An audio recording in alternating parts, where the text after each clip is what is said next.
Welcome to my channel Bharati's kitchen. আজকে আমি লাউ দিয়ে একটা রেসিপি বানাবো। দেখে নাও আমি এর সঙ্গে কি কি নিচ্ছি। লাউটাকে আমি কুড়িয়ে নেব। নিয়েছি 1 কাপ মতো ছোলার ডাল। আমি এটা সারা রাত ভিজিয়ে রেখেছিলাম। এটাকে আমি মিক্সিতে বেটে নেব। এখানে একটু চালের গুঁড়ো নিয়েছি, এটা ওর সঙ্গে মেশাবো। নিয়েছি 1 চামচ মতো গোটা জিরে, 1 চামচ মতো চার মগজ, নিয়েছি গরম মশলা, টুকরো আদা, এটাকে আমি ছোট ছোট টুকরো করে নেব। কাঁচা লঙ্কা, হিং নিয়েছি, আর এটা লাল লঙ্কার গুঁড়ো। লাউটা আমি একটু বড় বড় করে কেটে নিয়েছি, একেবারে কুড়িয়ে মিহি করে নিইনি।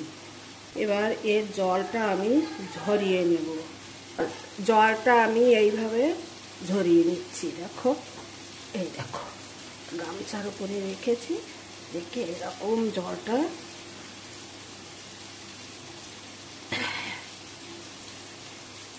লাউটা আমি জল ঝরিয়ে এই পাত্রে নিয়ে নিলাম। এটা দিয়ে দিচ্ছি। ডালটা খুব মিহি করে আমি বাটিনি।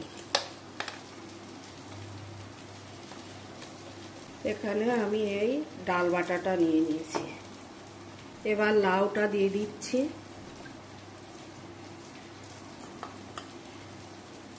কাঁচা লঙ্কাটা দিয়ে দিচ্ছি, ওটা জিরেটা দিয়ে দিলাম, চার মগজটা দিয়ে দিচ্ছি, গুঁড়ো লঙ্কা 1/2 চামচ মতো দিলাম, গরম মশলাটা দিয়ে দিচ্ছি, 1/2 চামচ মতো হিং দিয়ে দিচ্ছি, চালের গুঁড়োটা দিয়ে দিলাম, স্বাদ মতো লবণ দিয়ে দিচ্ছি, একটু হলুদ দিয়ে দিচ্ছি, 1 চামচ মতো আচার দিয়ে দিচ্ছি। তাকে এবার ভালো করে মেখে নেব আমি।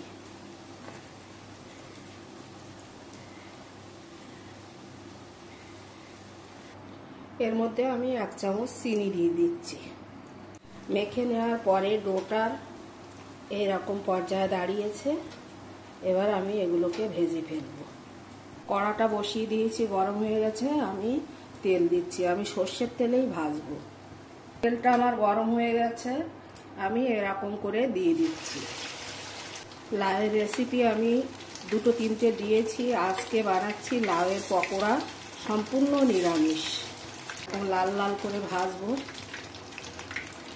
ভেজে তুলে নেব। অনেকে লাউ খেতে চায় না, তারা এইভাবে খেয়ে দেখো, খুব সুন্দর হয়েছে খেতে। প্রথমে ভেজেই আমি খেয়ে টেস্ট করেছি।